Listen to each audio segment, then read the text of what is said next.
그러나 하나님은 다릅니다. 하나님은 실수 없이, 모르는 것 없이 완전히 가장 좋은 길로만 우리를 인도하시기 때문에 우리가 하나님의 뜻에 따라 이 세상에서 내 마음대로 살지 못하고 세상과 버타지 못하고 세상과 짝하지 못해도 그렇게 구속당한 것보다 훨씬 더 큰 은혜와 축복을 하나님으로부터 받는다는 겁니다.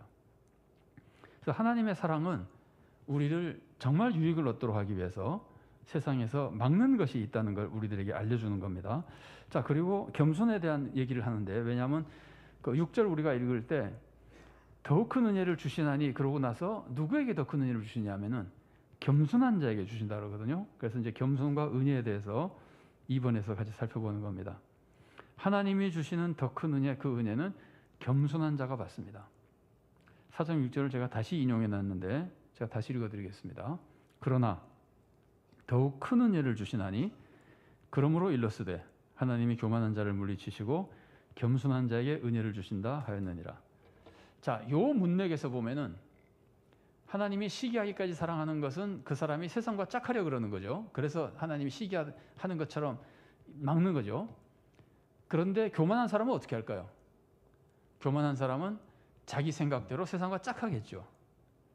겸손한 사람은 하나님 말씀을 듣고 세상 짝하고자 하는 것을 거부하겠죠. 그래서 겸손한 자에게 은혜가 임하는 겁니다.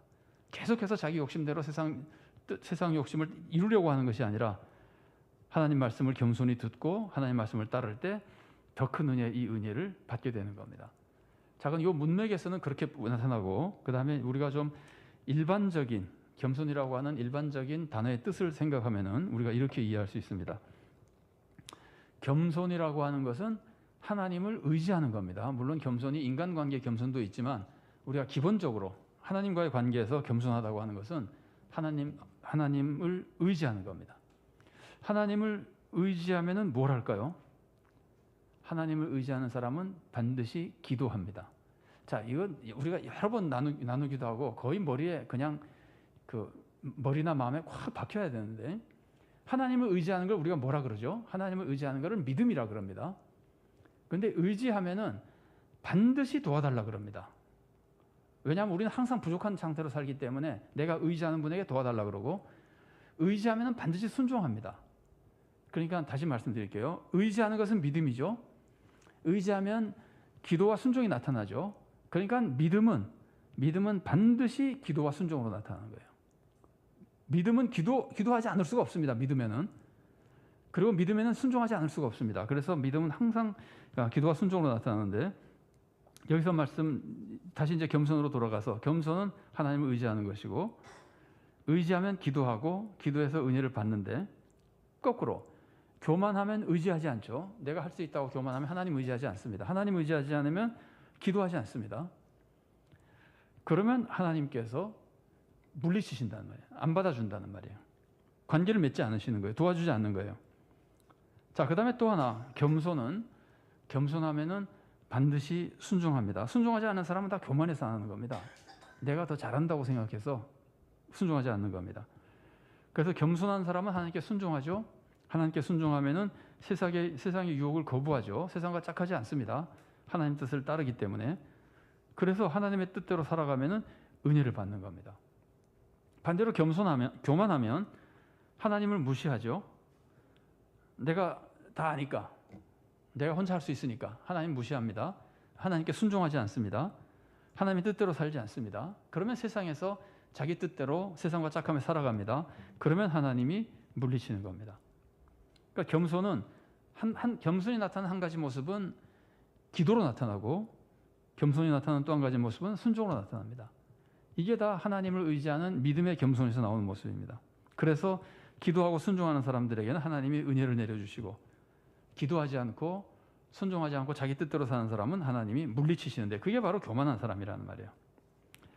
근데 겸손에 대해서 우리가 꼭 기억해야 될 것이, 겸손하다고 하는 것은 누구에게 겸손한가가 굉장히 중요합니다.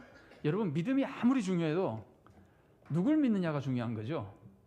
우리가 믿음이 아무리 중요하다 그래도 누구를 믿느냐가 사실은 진짜 믿음이냐 가짜 믿음이냐를 결정하는 거예요. 사이비 이단이라 그럽시다. 여러분, 이단이 믿음이 좋습니까 나쁩니까? 믿음 무지하게 좋죠. 온 재산 다 팔아가지고 목숨 걸고 막 믿고 의지하고 따르고 그러잖아요. 근데 누구를 믿는 거예요? 이단은 보통 교주를 믿잖아요. 이 교주는 사람을 구원하지 못하거든요. 그건 전부 거짓 선지자들이, 거짓 교사들이거든요. 그러니까 믿기는 열심히 믿는데 우리보다 훨씬 더 헌신하면서 믿는데 잘못된 존재를 대상을 믿기 때문에 망한다는 말이에요.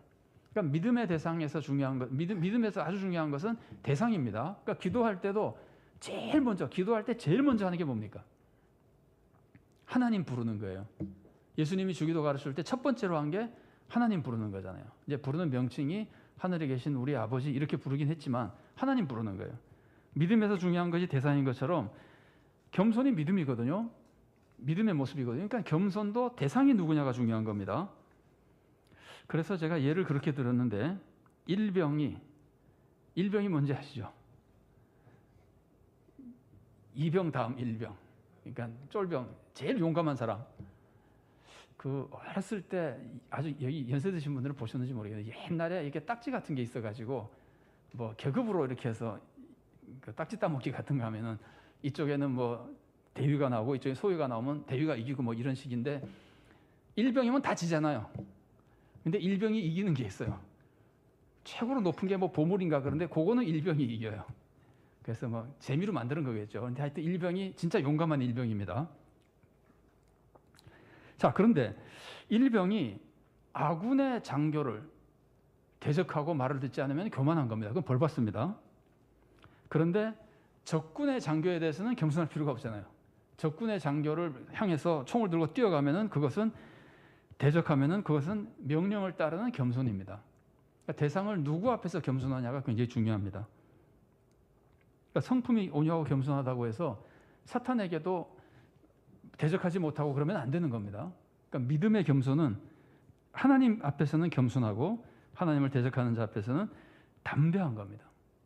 그러니까 다윗 같은 사람이 그런 사람이었죠.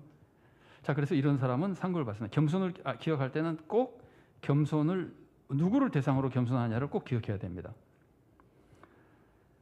자, 그래서 성도는 마귀에 대해서는 항상 대적합니다. 마귀에게는 절대로 겸손하지 않습니다.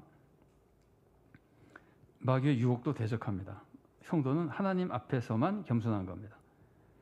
그런데 이제 하나님 앞에서 겸손하면 그 아래 한 번 더 나오지만 하나님 앞에서 겸손한 사람은 다른 이웃 앞에서도 겸손해집니다. 그거 조금 이따 다시 살펴보죠. 자, 그래서 진짜 겸손한 사람은 마귀에게는 오히려 대적합니다. 하나님께 순종하기 때문에. 그래서 본문이 가르쳐주는 겁니다. 4장 7절입니다. 그런즉 너희는 하나님께 복종할지어다. 겸손한 거죠. 그 겸손은 동시에 마귀는 대적하는 겁니다. 하나님께 복종할지어다. 마귀를 대적하라. 그리하면 너희를 피하리라. 하나님께 복종하는 것은 마귀를 대적하는 겁니다.